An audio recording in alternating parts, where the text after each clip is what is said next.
Hello darlings, welcome back to the new movie review of junior. మరి ఇది మన hero first film అని చెప్పేసి చెప్పాలి. మరి ఫస్ట్ ఫిలిం తోనే బ్లాక్ బస్టర్ అయితే కొట్టేశారా లేదా, మరి ఇన్ని ఫ్లాప్స్ లలో ఉన్న శ్రీలీలకు మళ్ళీ హిట్ బొమ్మ దొరికిందా లేదా, మరి అసలు మూవీ ఎలా ఉంది, మరి మూవీలో పాజిటివ్స్ ఏంటి, నెగిటివ్స్ ఏంటి, మరి ఫస్ట్ ఆఫ్ ఆల్ ఈ మూవీలో వైరల్ సాంగ్ చూసినప్పటి నుంచి ఈ మూవీ పైన ఎక్స్పెక్టేషన్స్ అయితే విపరీతంగా అయితే పెరిగిపోయాయి. మరి ఆ ఎక్స్పెక్టేషన్ ని మూవీ మ్యాచ్ చేసిందా లేదా అని చెప్పేసి కంప్లీట్ గా ఈ రివ్యూలో అయితే మాట్లాడుకుందాం. మరి దానికన్నా ముందు కొత్త మన ఛానల్ ని చూడడానికి వచ్చిన వాళ్ళు ఖచ్చితంగా మన ఛానల్ ని సబ్స్క్రైబ్ చేసుకుని బెల్ నోటిఫికేషన్ ఆన్ లో పెట్టుకోవడం అసలు అయితే మర్చిపోకండి.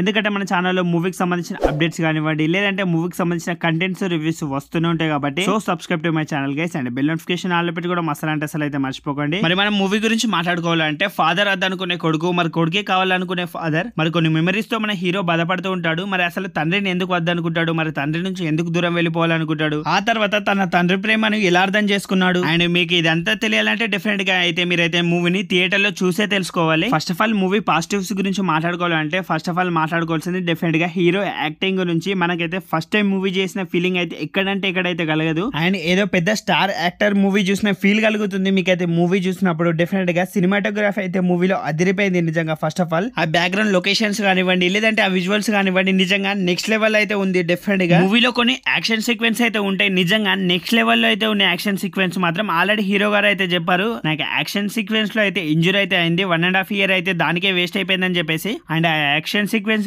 ఏ లెవెల్ లో ఉన్నాయో మీరు అయితే డెఫినెట్ గా అయితే థియేటర్ లో చూసే తెలుసుకోండి. Next level action sequence. And చాలా రోజుల తర్వాత మళ్ళీ మనం అయితే ఈ మూవీలో జెనిలియా గారిని అయితే చూడడం అయితే జరుగుతుంది. అండ్ చాలా మంచి రోల్ అయితే తనకైతే పడిందని చెప్పేసి అనిపించింది తనను అయితే చూసాక. అండ్ తన క్యారెక్టర్ కూడా అయితే మూవీలో మెయిన్ ఇంపార్టెంట్ రోల్ అయితే ప్లే చేయబోతుంది. అండ్ డెఫినెట్ గా నెక్స్ట్ లెవెల్ రోల్ పడింది తనకైతే. అండ్ హీరో హీరోయిన్ మధ్యలో ఆ లవ్ ట్రాక్ కూడా అయితే మీకు అయితే చాలా బాగా అనిపిస్తుంది మూవీలో చూస్తున్నంత సేపు అయితే. అండ్ ఫస్ట్ హాఫ్ అయితే మీకు అయితే చాలా బాగా అనిపిస్తుంది. మరి సెకండ్ హాఫ్ అయితే మొత్తం ఎమోషన్స్ తోటి అయితే నింపేశారు. డెఫినెట్ గా అయితే మీకు అయితే మూవీలో కావాల్సిన ఎంటర్టైన్మెంట్ మొత్తం అయితే దొరుకుతుంది. ఫన్ కానివ్వండి, లేదంటే యాక్షన్ సీక్వెన్స్ కానివ్వండి, లేదంటే ఎమోషన్స్ కానివ్వండి, మీకు కావాల్సిందంతా అయితే డెఫినెట్ గా ఈ మూవీలో అయితే ఉంటుంది. అండ్ బ్యాక్గ్రౌండ్ స్కోర్ గురించి మాట్లాడుకోవాలి. మన డిఎస్పీ మామ అయితే మళ్ళీ ఇచ్చి పడేశాడు బ్యాక్గ్రౌండ్ స్కోర్ కూడా. అండ్ ఫస్ట్ ఆఫ్ ఆల్ నేను చెప్పడమే మర్చిపోయాను, మన హీరో గురించి ఒక విషయం చెప్పాలి. నిజంగా శ్రీలీల డాన్స్ ని ఎవరు డామినేట్ చేస్తారని చెప్పేసి ఎవరు కళలో కూడా అయితే ఊహించుండరు. కానీ డాన్స్ లో మాత్రం చాలా చోట్ల శ్రీలీలని అయితే డెఫినెట్ గా అయితే మన హీరో అయితే డామినేట్ అయితే చేసేసాడు. డాన్స్ మాత్రం ఈ మూవీలో అసలు మన హీరో అయితే ఇరుగా తీసేసాడని చెప్పేసి చెప్పాలి.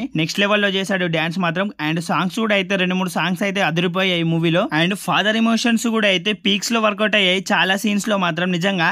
అండ్ మరి ఫ్లాప్స్ లలో ఉన్న శ్రీలీలకు కూడా అయితే మంచి కంబ్యాక్ బ్లాక్ బస్టర్ పడిందని చెప్పేసి చెప్పేసుకోవచ్చు. అండ్ అసలు ఫస్ట్ ఆఫ్ ఆల్ మేము ఈ మూవీని చూడాలా వద్దా, అసలు మూవీ బాగుందా లేదని చెప్పేసి డౌట్ ఉన్న వాళ్ళు ఫస్ట్ ఆఫ్ ఆల్ అయితే మీరైతే ఎలాంటి డౌట్స్ అయితే పెట్టుకోకుండా హ్యాపీగా మూవీకి అయితే వెళ్ళిపోండి. అండ్ యాక్షన్ లెవర్స్ కి అయితే డెఫినెట్ గా అయితే పండుగనే. అండ్ మూవీలో ఎమోషన్ కూడా అయితే గట్టిగానే ఉంది. అండ్ కంప్లీట్ గా ఓవరాల్ మంచి ఎంటర్టైన్మెంట్ ఫిలిం అని చెప్పేసి చెప్తాను. డెఫినెట్ గా ప్రతి ఒక్కరికి అయితే నచ్చుతుంది. మీలో చూడాలా వద్దని చెప్పేసి డౌట్ ఉన్న వాళ్ళు ఎలాంటి డౌట్స్ అయితే పెట్టుకోకుండా హ్యాపీగా మూవీకి అయితే వెళ్ళిపోండి. అండ్ డెఫినెట్ గా ప్రతి ఒక్కరికి అయితే నచ్చుతుంది. మరి ఇప్పటికే మూవీని ఎంతమంది చూసారో లేదో, ఎంతమందికి ఎలా అనిపించిందో ఖచ్చితంగా కమెంట్ సెక్షన్ లో కమెంట్ చేసి నాకు చెప్పడం మర్చిపోకండి. చూద్దాం ఎంతమందికి ఎలా అనిపించిందో అని చెప్పేసి. మరి ఇంతవరకు మన ఛానల్ ని చూస్తూ కూడా ఎవరైనా సబ్స్క్రైబ్ చేయకుండా ఉంటే డెఫినెట్ గా మన ఛానల్ ని సబ్స్క్రైబ్ చేసుకొని బెల్ నోటిఫికేషన్ ఆన్ లో పెట్టుకోవడం అసలు అయితే మర్చిపోకండి. ఎందుకంటే నేను ఆల్రెడీ చెప్పాను కదా, మన ఛానల్లో మూవీకి సంబంధించిన అప్డేట్స్ కానివ్వండి, లేదంటే మూవీకి సంబంధించిన కంటెంట్స్ రివ్యూస్ వస్తూనే ఉంటాయి. కాబట్టి so subscribe to my channel guys and bell notification on లో పెట్టుకోవడం అసలు అయితే మర్చిపోకండి. అండ్ మనమైతే నెక్స్ట్ మూవీ రివ్యూస్ తో, నెక్స్ట్ మూవీ అప్డేట్స్ తో, నెక్స్ట్ మూవీ కంటెంట్స్ తో మనమైతే మళ్ళీ కలుద్దాం. మరి బాయ్ డార్లింగ్స్ అందరికైతే.